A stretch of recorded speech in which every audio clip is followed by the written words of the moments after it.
Hola, ¿qué tal? Muy buenas noches. Pues hoy hablaré sobre una figura que se encuentra reglamentada y reconocida por nuestro marco normativo, que es la Ley General de Instituciones y Procedimientos Electorales, en lo que es el artículo 381 al artículo 431, y que son las candidaturas independientes.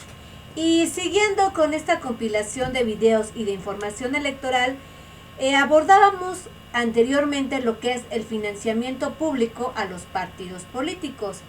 Y bueno, ¿por qué lo traigo a colación?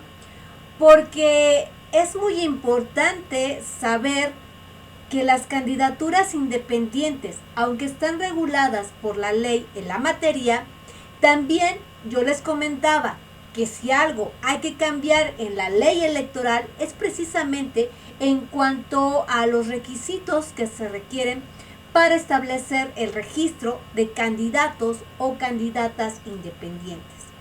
De ahí que, por ejemplo, tengan los tiempos muy cerrados y no se compare lo que es un partido político, sus requisitos para alcanzar el registro de sus candidatos a lo que es el registro de una candidatura independiente. Vamos a hablar un poquito de ello. Para que un partido político sea considerado a nivel nacional, aparte de requerir un porcentaje de asambleas, aparte de todo ello, necesita contar, cuando ya tiene su registro, la inamovible cantidad del 3% para conservar ese registro. Y de ahí, cuando ya conserva el registro, pues ya prácticamente ustedes ya saben que mes con mes ellos reciben una administración por parte del Instituto Electoral para poder cubrir sus gastos ordinarios, sus gastos específicos, y en el caso de las campañas o procesos electorales, sus gastos de promoción al voto. Sin embargo, para los candidatos independientes no cuentan con este financiamiento público en la primera etapa que constituye el registro de candidatura. Y bien, ¿por qué no cuenta? Pues porque la primera etapa, vamos a llamarlo así, la primera etapa de pre-registro o pre de la pre-campaña consiste en la obtención del voto. Y esta obtención del voto va a ser cubierta por sus propios recursos. Puede admitir recursos de simpatizantes. Aquí no hablamos de militantes, hablamos de simpatizantes, sí, pero no puede exceder del tope que rebasa la ley. Y bueno, ese tope lo marca también la ley. Y vuelvo a insistir, no es lo mismo ser financiado por el Estado a través de los institutos electorales que ir con tus propios medios. Entonces, para el candidato o la candidata independiente, los requisitos que en la mayor parte se reflejan es el 3% del listado nominal de la circunscripción en la que él desee postularse. Por ejemplo, sería de las secciones electorales en el caso de fungir o aspirar a una diputación local o a una diputación federal, en función propiamente de lo que serían las secciones electorales. Si vamos a hablar de una gobernatura, sería en función de lo que está establecido en el listado nominal a nivel de estado. Si hablamos de municipios, será en función de los distritos que conforman ese municipio. Y no nada más es el 3%, sino que hay un criterio de dispersión, que de esas secciones electorales, de esos distritos o de esos municipios, tiene que cubrir el 50% o las 2/3 partes de ellos. Y por ejemplo, tenemos por ahí el caso de que en Puebla se requiere, aparte de todo esto, que en cada sección electoral se demuestre a la autoridad electoral que se alcanza el 2 de todo el listado nominal. Pero además, esto debe de ser en el tiempo máximo de 25 a 30 días hábiles. Recordemos, en la materia electoral los tiempos son cortos, muy cortos. Aquí hablamos de 3 días, aquí hablamos de 24 horas, hablamos de 48 horas. Por ejemplo, en los casos de procedimientos especiales sancionadores, estamos hablando de periodos muy cortos. Entonces, las candidaturas independientes también tienen periodos muy cortos.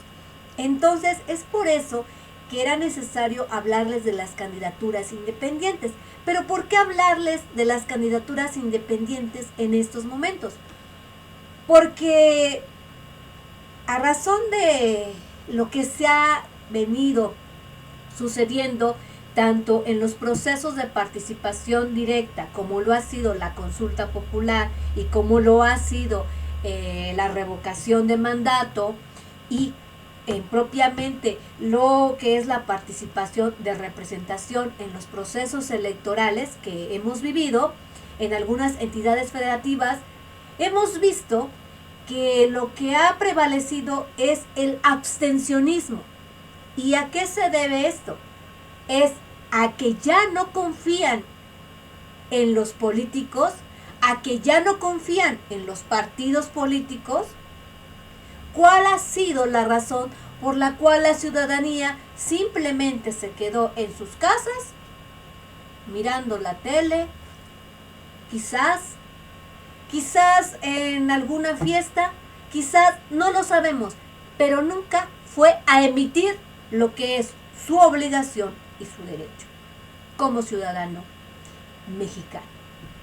Entonces, en función de esto y de que propiamente hemos visto, como ya se los manejaba anteriormente, de que tenemos una clase política que se la lleva muy conchudamente viviendo del erario, muy conchudamente, y disculpen que utilice esta palabra, sino es que qué cinismo es vivir de el erario público, de andar de un partido político en otro partido político, de andar de cargo en cargo, que a lo mejor se le ocurre ser senador en esta ocasión, al rato va a ser diputado, diputado federal, deja tres años, y ahora se vuelve diputado local. De diputado local se va por mayoría relativa, al siguiente proceso se va por el principio de representación proporcional, y así se sigue en una lista de cargos, pero sin dejar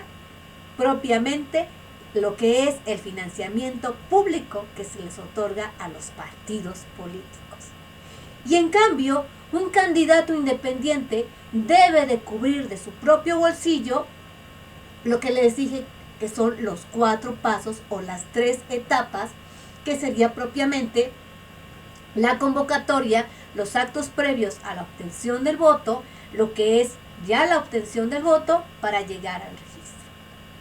¿Cuáles son estos requisitos que realmente constituyen una carga para la persona que aspire a una candidatura independiente? Les decía que son los plazos, los porcentajes, el constituir una sociedad o una asociación civil, pero que ésta se encuadre a los estatutos que marca el Instituto Nacional Electoral, acreditados ante el Servicio de Administración Tributaria. Pero además debe de contar con una cuenta bancaria mancomunada en donde se especifique quiénes son los que tienen la autorización y las firmas para hacer los depósitos y los retiros correspondientes.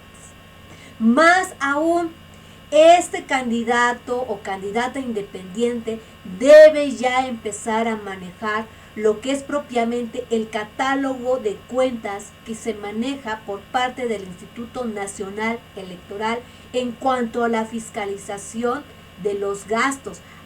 ¿Y cuáles son los gastos? ¿Y cuáles son con los proveedores que yo sí puedo en determinado momento suscribir convenios y hacer una relación para poder llevar a cabo lo que es mi propaganda, los diseños de la propaganda, cómo conocer o detectar los territorios potenciales de apoyo de la ciudadanía, cómo conocer los territorios en los cuales tienes mayor incidencia de obtener este apoyo, cuáles son aquellos que no. Y ojo, es muy importante, dadas las circunstancias actuales, que también ese candidato o candidata independiente sepa también qué territorios es mejor no acceder por motivos de delincuencia, por motivos de usos y costumbres. Y esto es muy importante mencionarlo porque hemos visto que hay regiones en donde sí, es un peligro ingresar. Y es un peligro más cuando vas en busca del voto. ¿Por qué? Porque la ciudadanía, como se los acababa de mencionar, ya está harta. Ya tiene un descontento generalizado por todas las mentiras y por todo ese andar que hemos visto de los actores políticos. Y como decía un diputado federal, no necesitamos más políticos. Necesitamos líderes que tengan integridad y que tengan un trabajo de respaldo para poder querer postularse. Eso es lo que necesitamos. Y decía, bajo esta dinámica que hemos visto de que ha crecido más el abstencionismo, de que tenemos por ahí fuga de filtración de conversaciones malintencionadas y grabadas de algunos actores políticos, de que hemos visto que al interior de los partidos políticos no se ponen de acuerdo ni siquiera en qué línea seguir, y más aunado cuando se están peleando y ya entre actores políticos y ya no sabemos si son camaleones o son políticos o qué es lo que son, porque un día dicen un discurso y al día siguiente dicen otro. Entonces, bajo estas situaciones, creo que es conveniente que aquellos que ya se van a postular como candidatos independientes estén ya checando ahorita lo que necesitan para poder acceder a ese registro. Porque recuérdese, propiamente el proceso electoral para el 2024 lo tenemos ya el próximo año, y como se los comentaba anteriormente, quien quiera ser candidato no debe de trabajar cuando ya sea el proceso electoral, tiene que trabajar antes.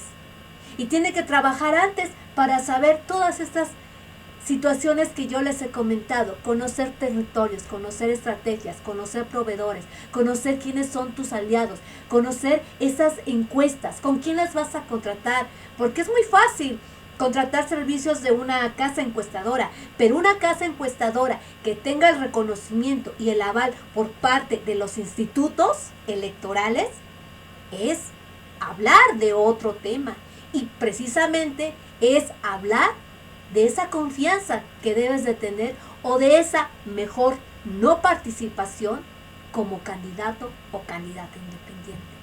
Espero esta información haya servido y pues a trabajar porque en materia electoral los tiempos son muy rápidos y, como se los decía, nunca se descansa, aunque aparentemente quieran que el abogado electoral o el diseñador de imagen o quien te va a asesorar en tu campaña lo tengas ya en el proceso. No, tienes que tenerlo antes y saber en quién confías y en quién no puedes confiar, pero para nada. Muy buenas noches, nos vemos.